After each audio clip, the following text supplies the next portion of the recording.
That's all there is. And if you blame the only thing you've got to work with, I'm telling you, it's called mistake colossal.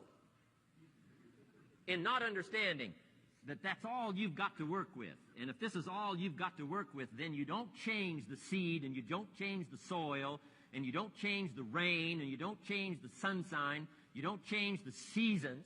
Right? Guy says, I'll take 3 springs, 4 summers, 9 falls, no winters. No! You can't fool with this stuff. You got to take it like it comes. Then what do you change to make your life work well? You got to start with your philosophy. Guess what I had to do at age 25 in order to change my own future? I had to change my mind. I had to change my thinking. I had to change my philosophy. I was messed up on what was causing my problem.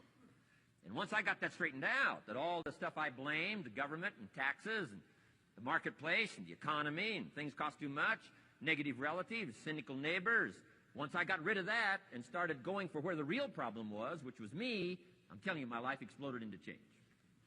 My bank account changed immediately. My income changed immediately. My whole life took on a whole new look and color immediately.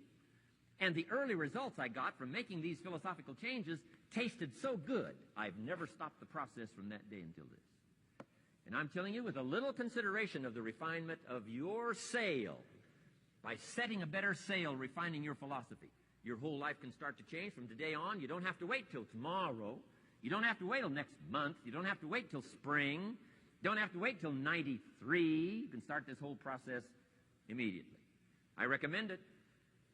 Now, some people do so little thinking, they don't even have their sail up.